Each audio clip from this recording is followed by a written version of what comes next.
Today we get behind the wheel of the convertible 4-cylinder Supra. This is the BMW Z4, and it's coming up right now on Driving Sports TV.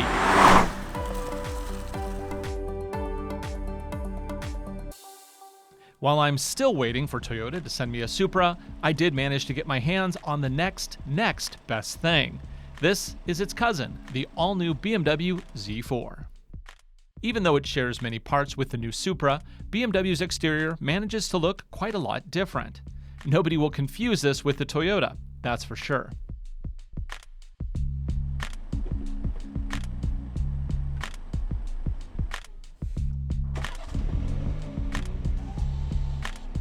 To drop the top, just hit a single switch, and it does its origami dance in under 10 seconds. Like most convertibles, the Z4 is most attractive with the roof out of the way. Trunk space is a reasonable 9.9 cubic feet. If you have longer objects, you can use the fold-down pass-through. There is no spare tire back here, but a fix-a-flat is located next to the fuses on the side.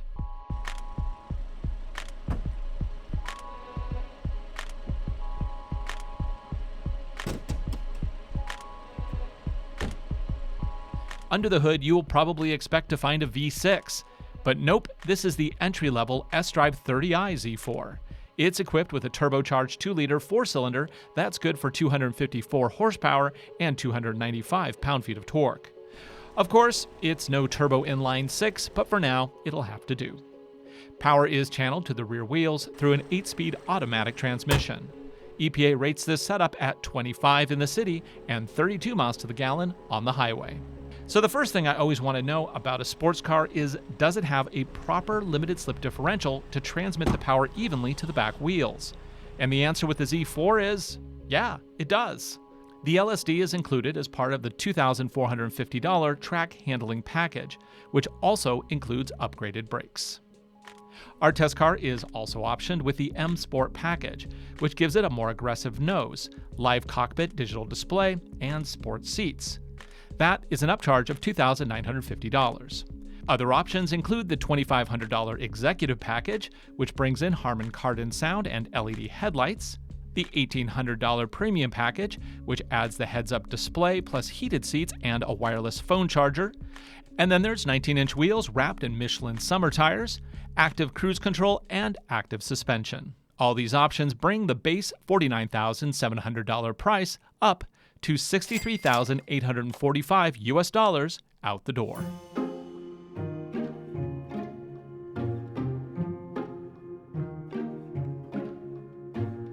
Even with all those options, the best they could do for cup holders were to stick them in the elbow rest.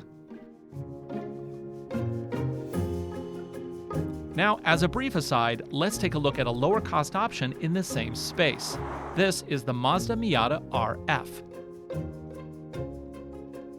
It features a 2-liter naturally aspirated motor good for 181 horsepower with a 6-speed manual transmission, a rear limited slip differential, Bilstein shocks, Brembo brakes, a cool folding hardtop, and lots of enthusiast-focused options for $39,000. Being smaller, the Miata isn't quite as practical as the Z4. But when we're talking about a 2-seater roadster, practicality isn't always the first thing on the shopping list.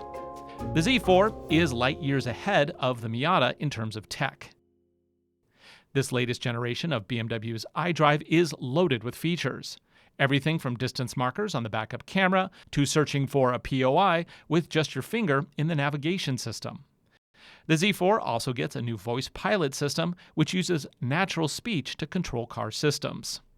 And it actually works pretty good. Find the nearest Starbucks. I have found several destinations. Which one should I select? Number 2. I've selected Starbucks. Should I start the guidance? Yes. Say add as stop or accept as destination. Accept destination. I've started guidance. A continuing sore spot I have with BMW is their insistence on charging extra for Wi-Fi Apple CarPlay. And it's not just extra once, it's an annual fee. Even worse, it doesn't even work with my iPhone 7 Plus. So I have actually ordered an 11 Pro, so we'll see if the BMW system works more consistently with the newer phone, but either way, that kind of sucks. Plugging in my iPhone at least gives me access to music through the iDrive player, so there is that. BMW's iDrive also gives you command over all the active safety features. This car is nicely equipped with front collision detection, lane departure warning with auto steering, and blind spot warning. With all those details sorted, let's see how it drives. Is it really 1.5 times the fun of a Miata at 1.5 times the price? Let's find out. So even though you can get this with a much more powerful engine in the flavor of the 6-cylinder version, honestly, for a car of this size, 4 cylinders with a twin-scroll turbo is great. It's a good, fun package. And especially when you consider the price. This thing starts at around $50,000. As we have it here, it has a whole bunch of options, so you're looking at about $65,000. However, the overall formula is unchanged. It still is a fun, drop-top, rear-wheel drive, really quick little sports car. And, you know, whether or not you have a digital dash isn't going to change that. In fact, I like the dash, but I'm not sure if I would pay the money for it because, again, it doesn't change the formula. And when you're dealing with a 2-seater Roadster, it's the formula that's the most important aspect of the car. I would have no problem buying the 50 grand version of this car, honestly, because all of this doesn't really matter. What matters is this. Woohoo! I mean, even the transmission, yes, it's only available with an automatic, but the transmission is very quick. It's a ZF 8-speed unit, and it really engages promptly, especially when you're in Sport Plus mode. And of course, like most modern BMW turbocharged cars, it even has launch control. Yeah, it does. Let's give it a try. Now, the fun thing about that is it allows me to have the quickest 0 to 60 time possible. It does it by preloading the turbo in the engine, so I have maximum torque. It then uses the transmission to shift as quickly and abruptly as possible. And it uses the traction control system in the back to optimize that launch from 0. How you do it is actually pretty easy in a BMW. They're all basically the same. You put the vehicle into Sport Plus. You then hit traction once, which puts it into traction mode. You put the transmission over to Sport, and then you basically hit the brake as hard as you can and the gas all the way. 3, 2, 1, go! Little spin there. 20, 30, 40, 50, and 60. Woohoo! Okay, so the interesting thing is a road may look clean and it may look flat, but when you launch with launch control, you might find out something very different. That road was not very clean or very flat. Just saying. Yeah, no.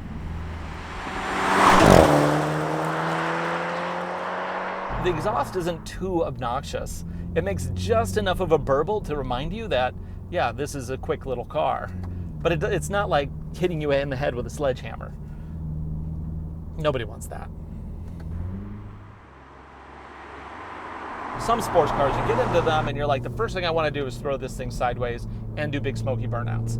But that's not what a car like this is for. This car is for having fun and bombing around the mountains, you know? It's not for maximum sideways attack.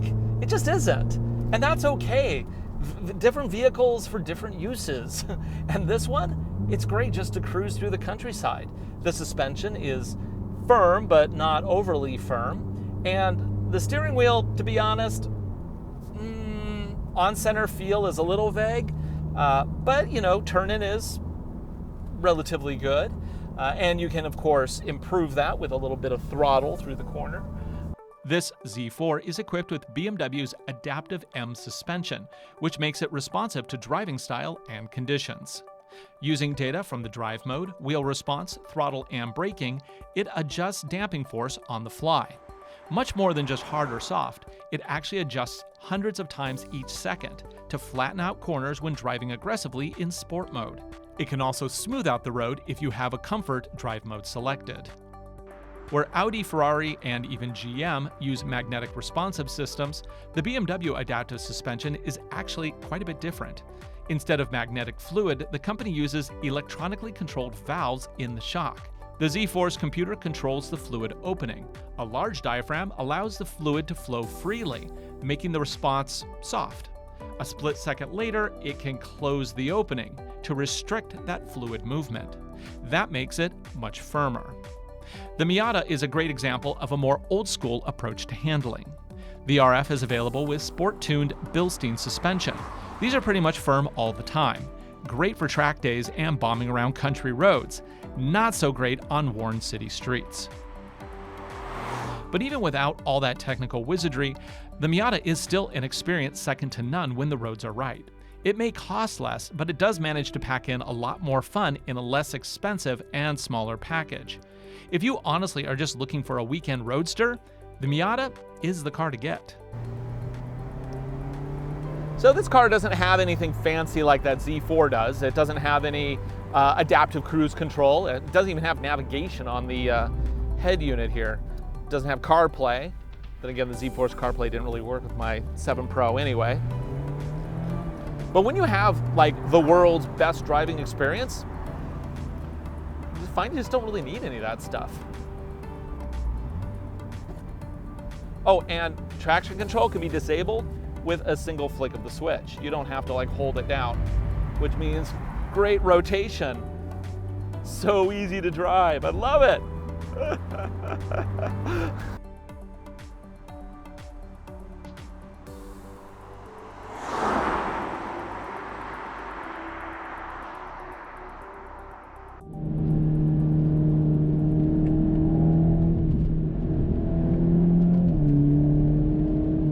I would say on a scale of 1 to 10, in terms of handling, this is probably around a 7. It's better than average, but not extreme. And again, that's kind of okay for this type of car. I mean, this car doesn't really compete with, you know, a Lexus RCF. I will too.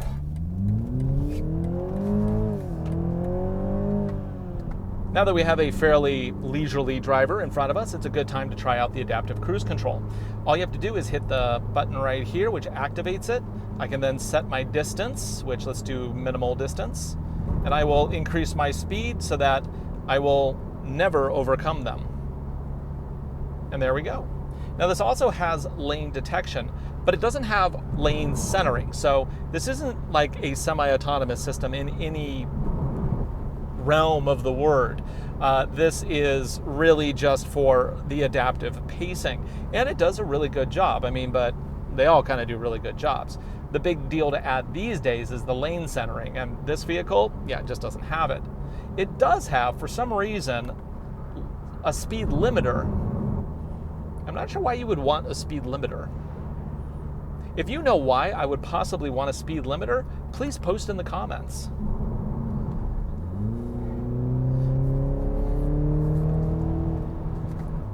I like the overall design of this cabin. It's very usable and it looks great. In fact, it looks like a close relative to all of the more expensive BMWs. And starting at 50 grand, this isn't that expensive of a BMW, specifically of a BMW sports car.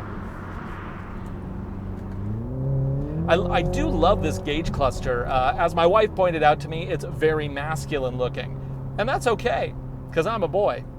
On the right, on the inset, I have it set for horsepower and torque to show me, right next to the RPM gauge. And then on the left, we have the speedo. It's really easy to see at a glance what's going on. Now, this vehicle has a lot of really great things about it ergonomically. I like the steering wheel, the paddle shifters feel really great. All the buttons feel high quality. They still have that really cheap feeling insert in front of the shifting mechanism, which I don't care very much for. And the seats are unusually hard. I mean, I don't know if I could do interstate travel with this car. These seats are just a little too on the firm side. But that said, for short jaunts in the mountain, yeah, it's fine. This Z4 came equipped with all the different drive modes. We have Adaptive, Eco Pro, Comfort, and Sport. And then on top of Sport, there's also a Sport Plus. What that does is, of course, gives you the most aggressive drive setting, optimizing the transmission and the engine and the throttle for maximum performance. If I want to go into Eco Pro, that will give me the best economy by cutting back on some of my AC options. It'll also retard the throttle so that it doesn't give me that jolt of gas the moment I put the pedal down. However, like all cars, when I go wide open throttle, it's still wide open throttle. It doesn't matter what mode you're in. Wide open throttle, irregardless of what mode you're in, will always give you maximum output. Moving down, we have adaptive, which will automatically decide what kind of driving I'm going to be doing, and it'll optimize the vehicle for that style of driving. But let's just be upfront here. I'm Sport Plus, all day, every day. Man, this is such a fun little car.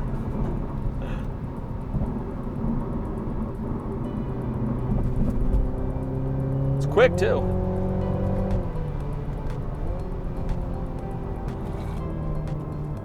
I certainly wouldn't call this an economy car. You're looking at 25 miles to the gallon city, 32 on the highway. But considering it has 255 horsepower, that's really not that bad. So even though it's not fantastic, it definitely is in the not bad category, and that is pretty good for a sports car. For Driving Sports TV, I'm Ryan Douthit. This has been my first look at the new BMW Z4 sDrive30i. If you're looking for a two-seater sport car, that's a convertible around the 50 grand mark, I think this is an excellent option. However, there's always Miata, so definitely take a look at the Miata first. If the Miata isn't fancy enough for you, this is probably the one you want. Be sure to subscribe, leave a comment. What do you think? Is this the right car at the right price? Or, do you need something faster? Post a comment below. Anyway, we'll see you next time.